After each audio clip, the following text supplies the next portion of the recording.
from New York. No, thank you, sir. My windshield's fine. It's Late Night with David Letterman.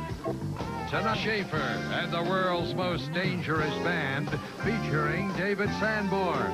And now, the product of billions of years of evolution, David Letterman.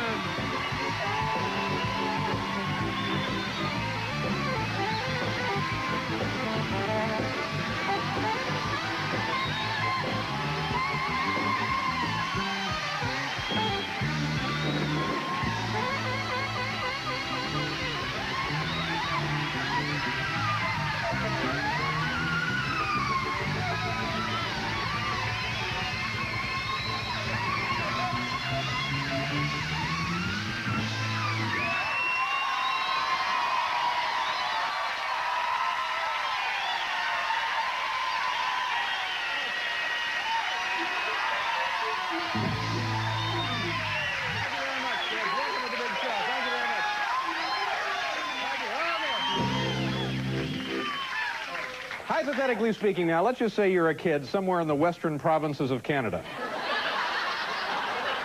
Just follow me here for a second. And there's a television show that you've seen every one of for like the last 9 years. So then one day, the announcement comes, guess what? Mom's going to New York. That's right. Oh, but it's...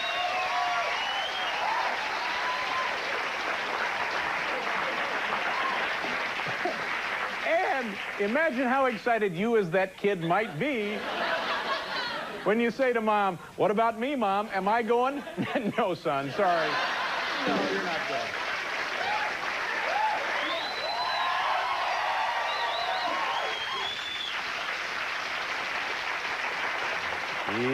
Well, you know, there was an interesting an interesting story in today's New York Post. There are actually 8 million stories here in the naked city. Yep, and about a third of them deal with a guy buying socks. That's right. There's another interesting thing in the New York Times. You know, Dan Rather apparently has been going to a therapist, kind of a counselor, once a week. And they have a little transcript of these sessions. And he says, he's saying to the therapist now, he says, okay, he says, now, if the Fox network puts The Simpsons opposite Cosby, he says, what's to stop somebody from putting Popeye opposite me?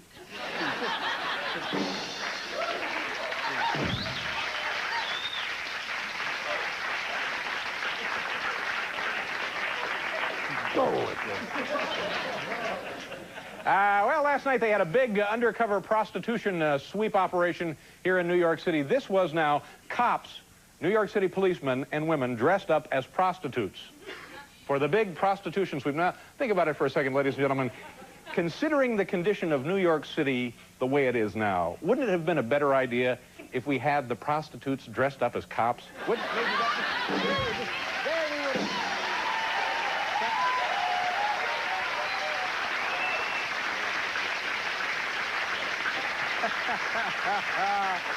Hey, is camera 2 ready? Everything tightened up there? Are you all set? Okay, good. On the program... what about me, Mom? Can I go to New York? No, son, you're not going.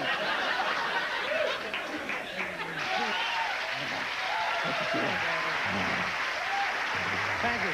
Hey, Dave. Could you ask Robin Leach something for me? Well, what is it, Paul? What do you need? What can I do for you? I saw him at a nightclub about a couple of months ago. He was with a gorgeous girl. Who's this?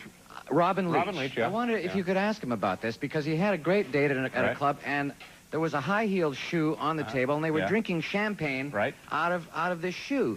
Yet I looked at the woman's feet, and she had both her shoes on. Isn't that odd? So I don't know what was going on. So you're saying perhaps they travel with an extra shoe? I think that's the only explanation. Good Lord. I could just see him, you know, hello, Gloria, it's Robin, bring the shoe. I don't know. Yes, but what must dinner at their home be like? No, exactly. I don't want to think about it. Ladies and gentlemen, it's Friday night before the big weekend, and I think this may be the final installment. This may be the last time you see this on North American television. Anton Fig, our drummer, has an amazing ability to guess the expiration date of perishable items. Anton, put the Put the blindfold in place there. May we have the perishable item lady, please? Where is the... oh, here she is. My, what a lovely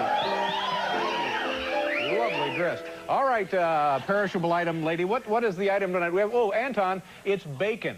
Tonight's perishable item is bacon. And we've cooked a slice for you there. Mm-hmm. Now, Anton will taste the bacon and give us the actual expiration date. Here we go. Watch it. It's amazing. Here we go. Now. All right, Anton. It's difficult because it's cooked, but... Yes, that's right. I'm going to go with October the 19th. October 19th. Yeah. Perishable item lady, may we see the actual date of expiration, please? And it is... Oh!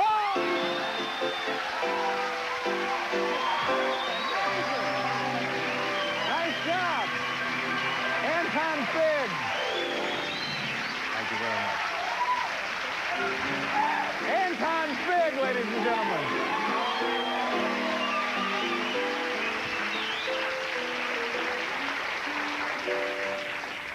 Dave, I don't want to hurt your feelings, but if you'd done this kind of stuff on your little music show, you'd still be in business.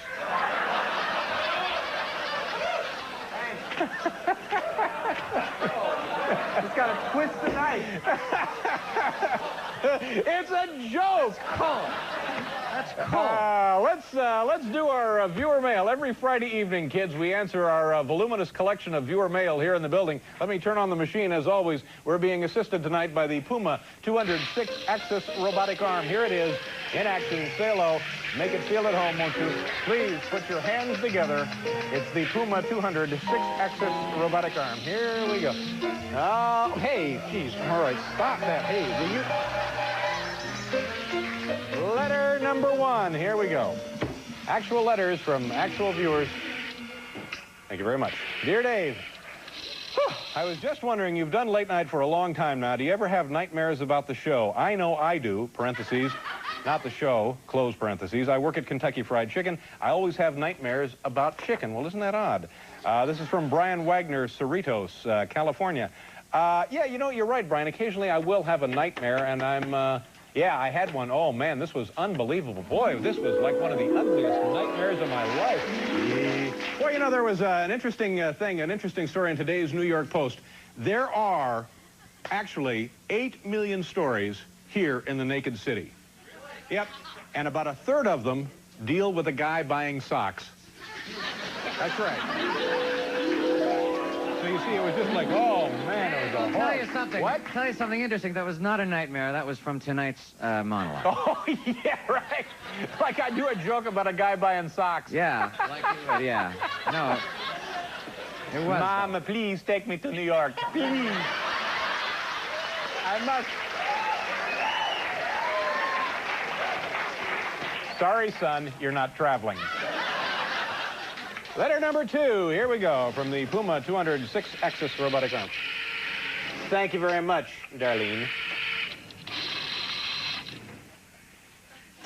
Dear Dave, following our miserable performance on the recent Scholastic Aptitude Test, that's the SAT, as you know, Paul. Yeah. We would like to help boost our confidence and gather up the last bits of self-respect we still have. Thank you, Jay Shipp and Jason Galvin, Mattituck, New York. Now, this raises an interesting point because the SAT test, those scores, Jay and Jason, they don't measure your worth as a person. It only gives you an idea of maybe how you're going to do in college. But if your confidence needs a boost, pick yourself up a copy of this new book. Look at this. Boy, oh boy, it's a fabulous collection. Just take a look at that. There it is. It's Dumb Guys Who Struck It Rich. There's Sylvester Stallone, of course, Donald Trump, Mike Tyson, Geraldo, New Kids on the Block.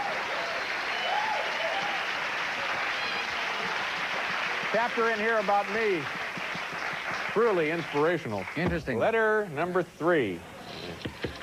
The drummer eats bacon. The show's a big hit. Oh, hey, come on, none of that. Please don't act up. We have foreigners visiting tonight. I'll take a wrench to you, and you know I will. Thank you. Dear Dave, can anything really beat the smell of fresh baked bread? Yours, Ralph Myra, Lake Park, Florida. You know, this is a great letter. This is the kind of letter I wish we could get more of. Does anything really beat the smell of fresh baked bread? You know, when I first read this letter, it reminded me that there really is nothing like the smell of homemade bread baking in the oven. So I invited Paul to come up to the place, and we'd spend the afternoon baking bread. Gosh, what a wonderful memory that is. Paul and I baking bread.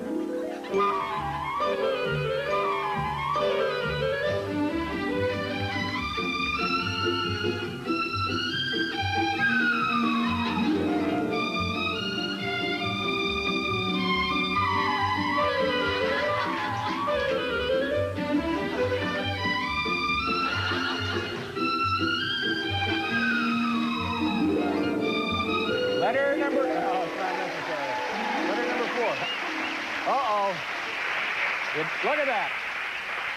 The machine malfunctioned. It didn't pick up letter number 4. I'm going to try it again. Can I hit letter number 4 again? Yes, I think you can. All right, try it again. This is the first on-air malfunction. No, now I went to letter number 5. Here, so what I have to do now is move this. I'll change positions, all right? Watch out. I hope I don't get electrocuted. Dangerous. Is this thing grounded? All right, I'll slide it right up here. Put it down there. Okay, now watch this. I'll straighten that. Uncrimp the edge. There we go. Okay, now let's try it again. Letter number 4. Yeah!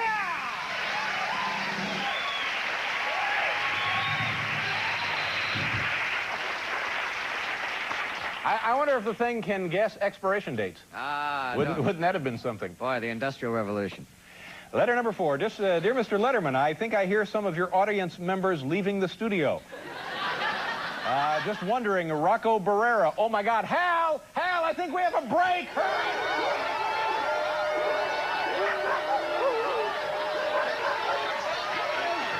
Run down that...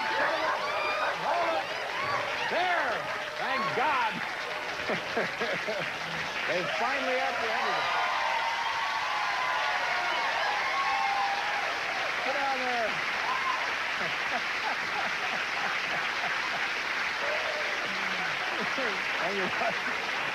Now you just sit there and enjoy the show, all right? Look at that conch. Did you see him, Paul? Wow. Oh, ugly, menacing son of a... Look at that guy. We have to do a commercial. We'll be right back here with Robin.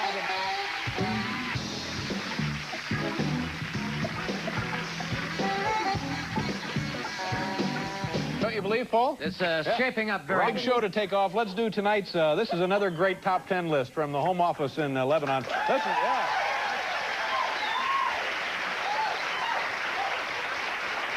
Tonight's category, top 10 signs summer's over in hell. Ah. Top 10 signs now that summer is over in hell. Fair enough. All right, here we go. Number 10, Ayatollah no longer walking around with zinc oxide on his nose.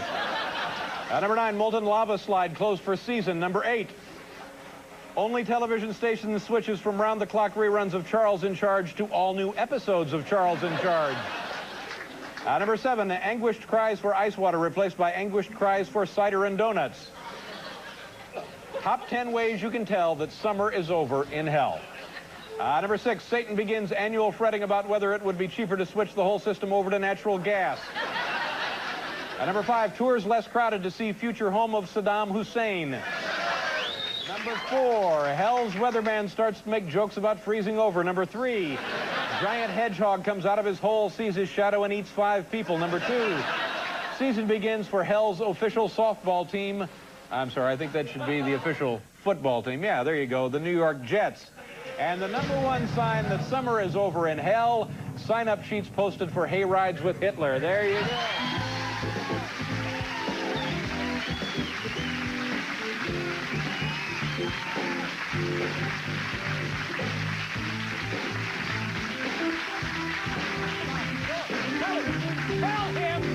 Tell him to stop acting. Just sit there. Don't act. Just sit there. No, just sit there. Good Lord. You know, any kid from Canada could do a better job than you, pal. Get that Winnipeg boy out here.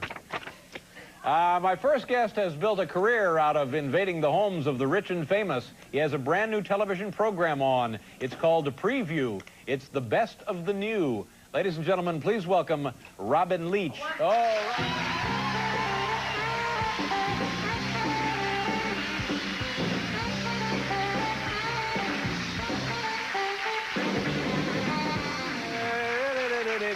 How you doing? I love this robotic arm. Oh, yeah, it's amazing, isn't it? Frightening device. I have several in my home. Say, you're looking very casual. It's late on a Friday night. Yeah, there you go. Now tell me about the big show. How long has this thing been on, The Rich and the Famous? 8 years, starting next weekend. That's amazing that it's been that long, isn't it? I think it's going to go into the record books like Chester from Gunsmoke, sort of limping along 20 years later. No, but it doesn't limp along. It's bigger and better every year. There you go, yeah. And now, how do you get to decide who goes on the show? Well, we sort of, do a little bit of research and check out the bank accounts and what people own. No, you don't do that, really, do you? Yeah, we do that. Is there a cutoff? Now, is it two different ways of judging people? They have to be rich or famous, or rich or famous? Correct. I They see. could be both if they wanted to be, but... So they could be famous and indigent, and they'd get on? Absolutely.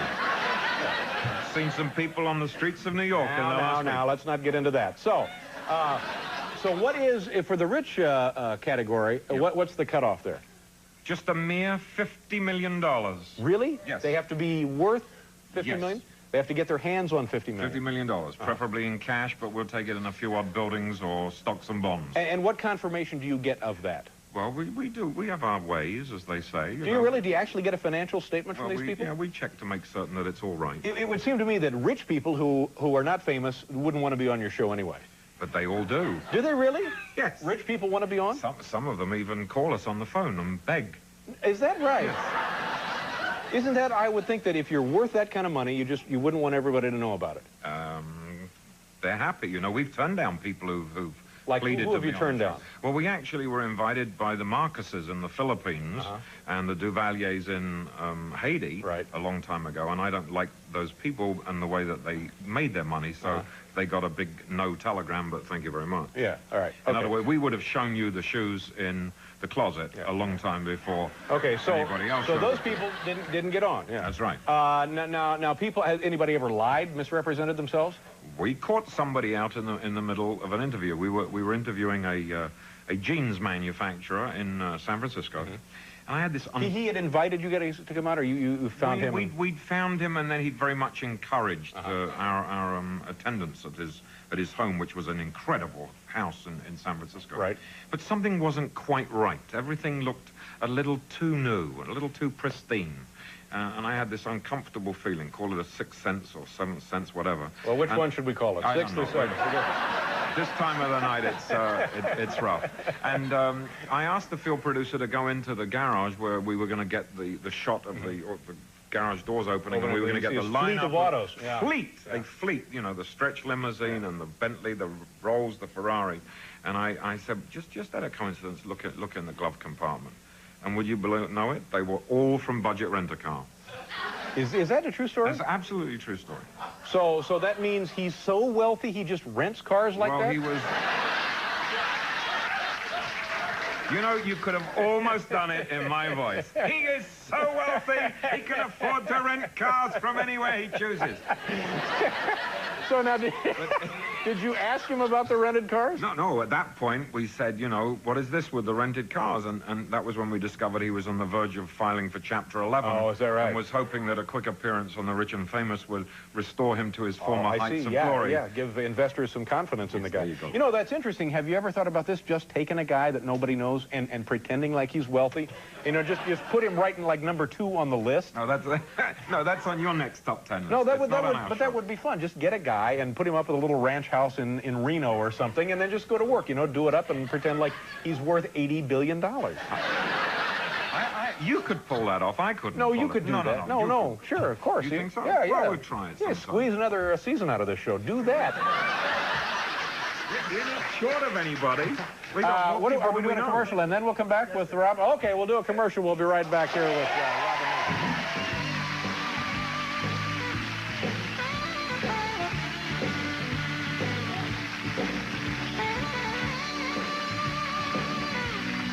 Called Earth.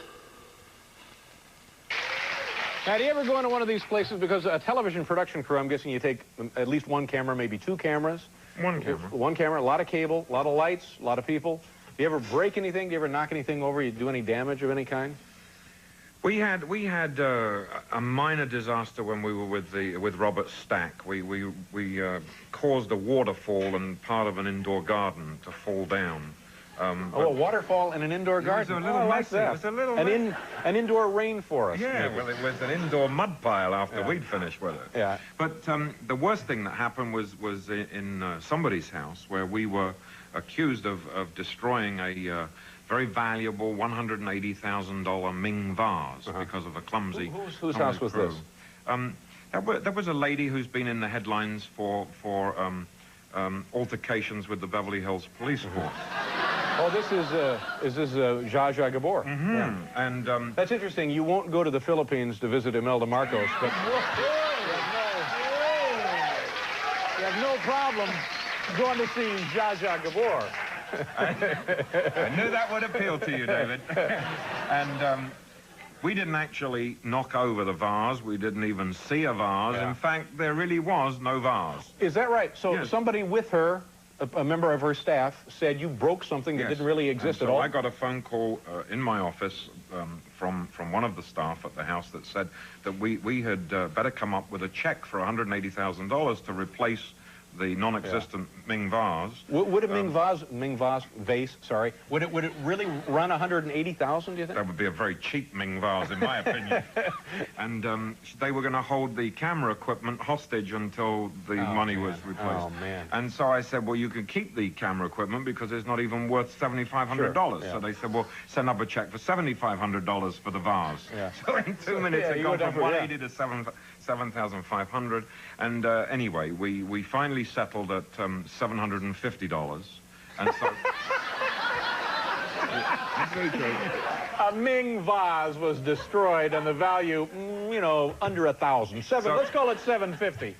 So we sent the check up and we got the camera equipment back and everything, and I promptly stopped payment on the check. Oh, man, good for you. Nice job. Now, did you talk to her subsequently to this? Did you ask her about it? Did you think she knew anything about this? We haven't. Oh, she knew. Yeah, really? But we haven't run into each other. So she was just trying to dig somebody for some dough, huh? I would, you know. Yeah. The sooner it comes out of his mouth than mine. Hard to believe she would pull a stunt like that. She's a grand lady, you know.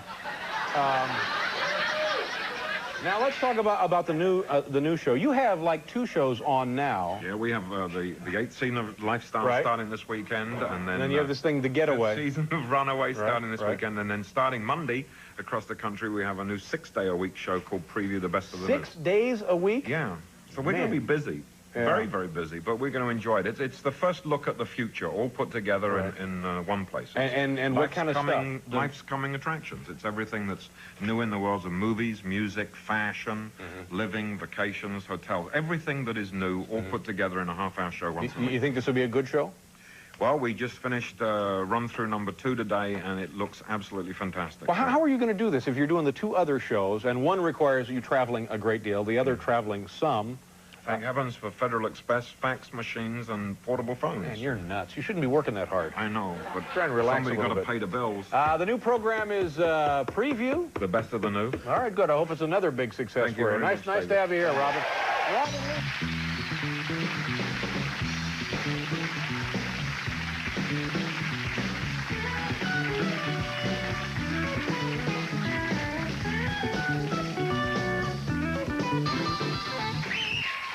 A couple of weeks ago, NBC right here, Tom Brokaw, the Nightly News on their set. What floor is that set on?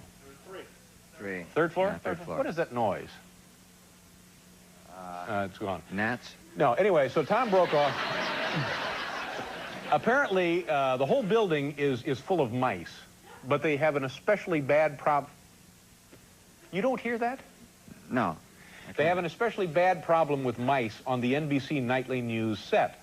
Yeah. And so they put traps down, they put poison down, they've got guys down there with pellet guns, but apparently it's getting worse and worse. Hal, do you have some footage of the Nightly News or the feed or something? Let's just take a look and see if we... All right. And this is Tom Brokaw on the Nightly News. There he is. He's talking to... Look, see there? That's exactly what I was talking about. Look. Most experts say they're pretty slim time. Yeah, the poor Mike...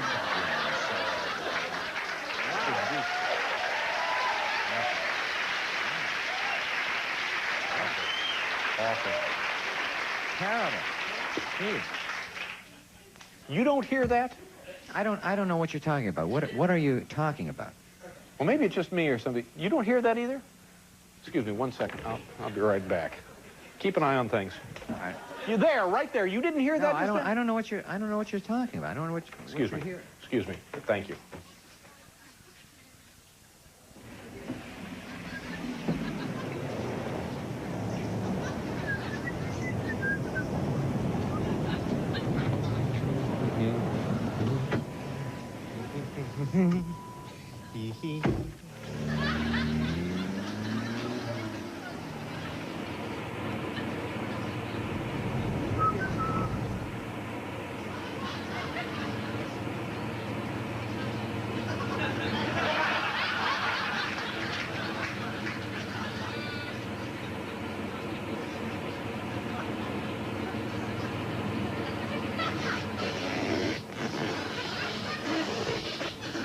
Hey, knock it off.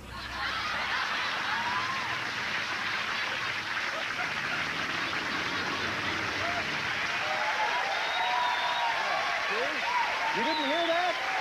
What the hell's the matter with you? You never heard that. I thought that's what it was. We'll be right back here, ladies and gentlemen. Oh, Mr. Sanborn is playing with the band.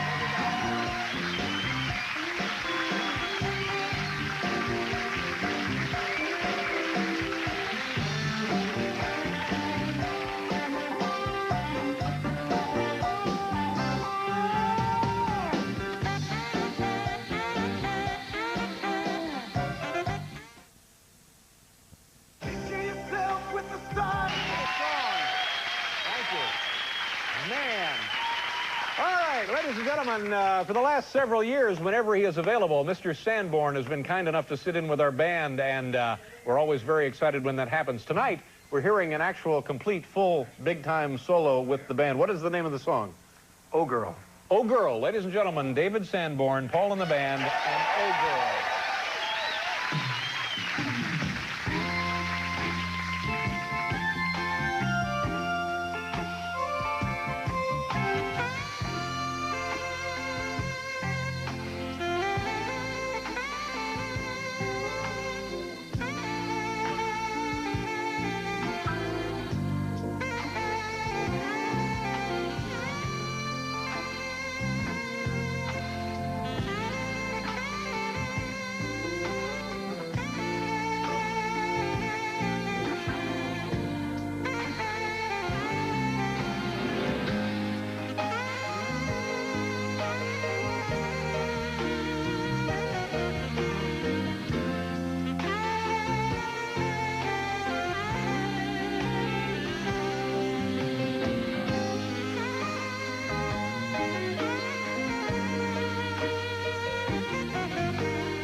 Son, you know Mother can't take you to New York.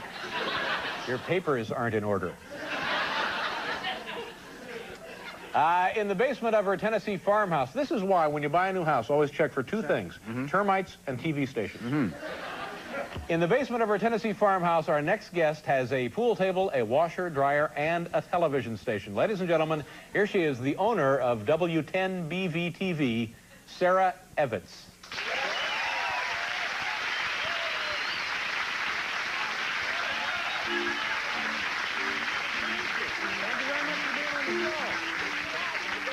Well, you know, Sarah, I'm fascinated by this. Tell me exactly, well, first of all, where do you live? What part of Tennessee?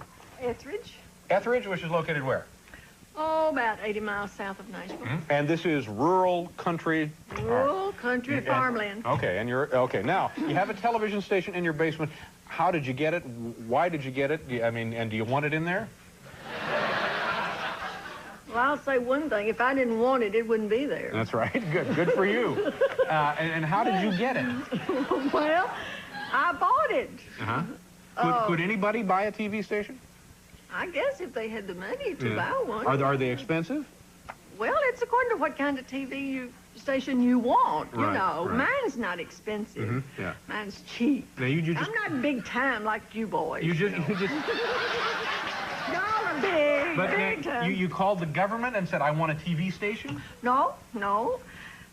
We, the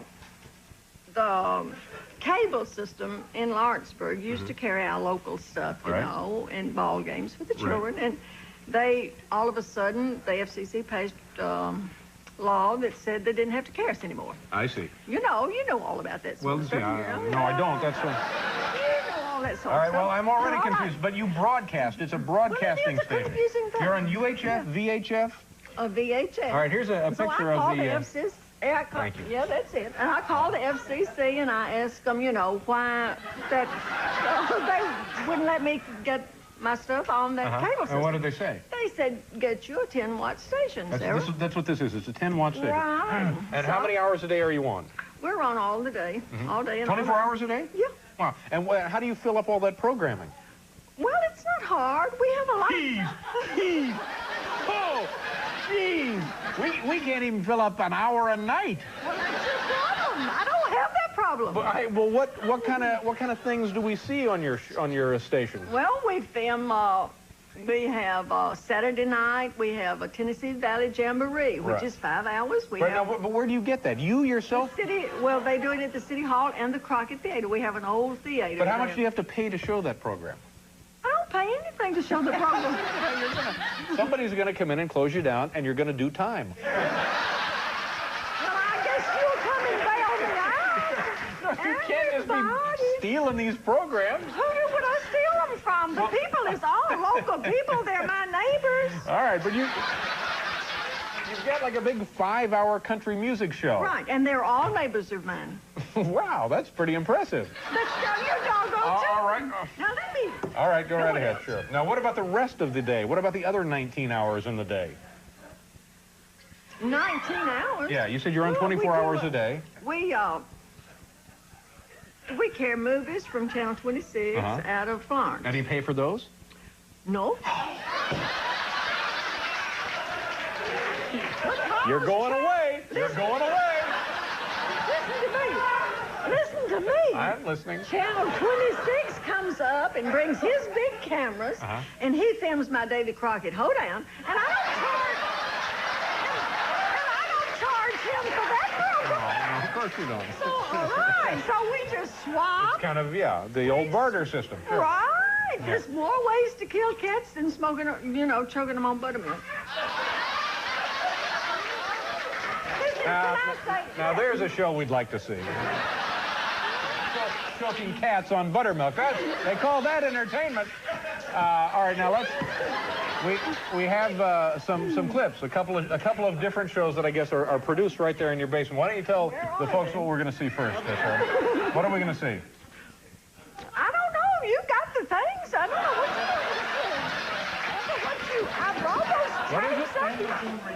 Daniel Boone Reunion. Is that what you're going to show? I guess that's what we're going to show. All right. And this is what you would see on W. Exactly what it is if you just pop it in there. Okay.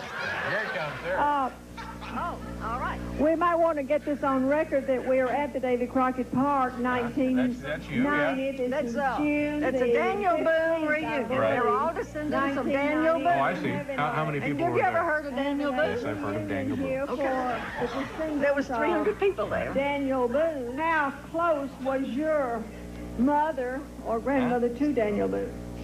Well, I don't really know, but her name was Boone. Her name was... Okay, all right, now.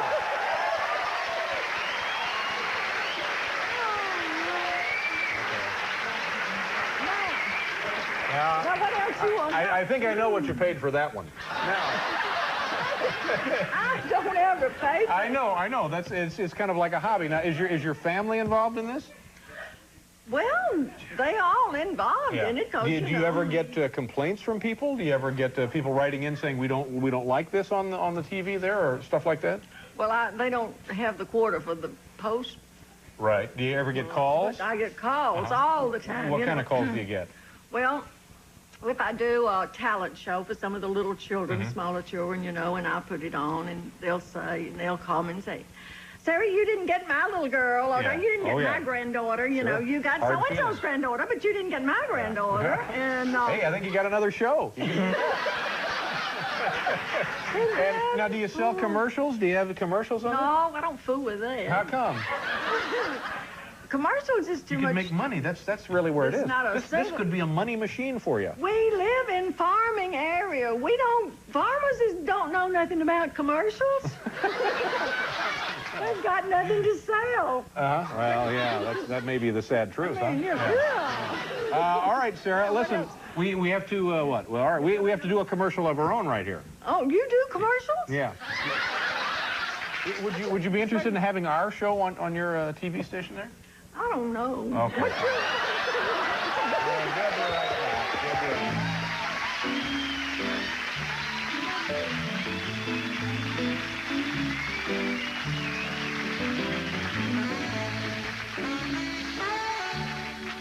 Primary function. The masters of science fiction and horror are unanimous in their acclaim. Clive Barker calls it stylish and hallucinatory. Wes Craven says director Richard Stanley knows the future like Dante knew hell. And Fangoria says it's the best science fiction horror film of the year. Hardware.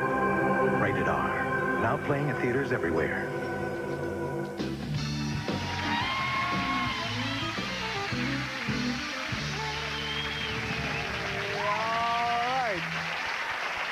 Sarah, it was a lot of fun meeting you. May I ask how old a woman you might be?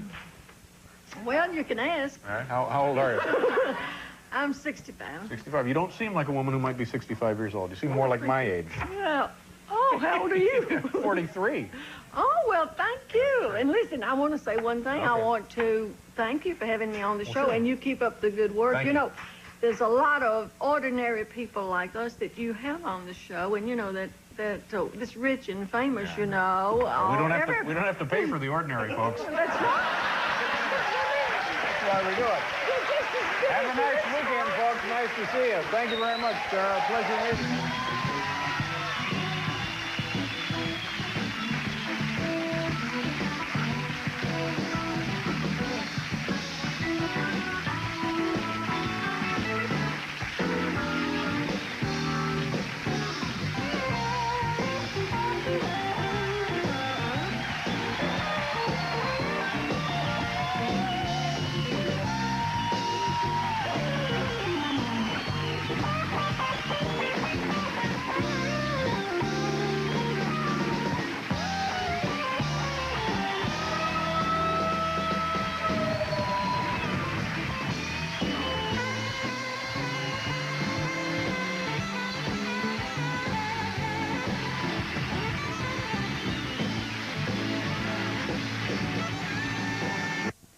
Catch the show the critics say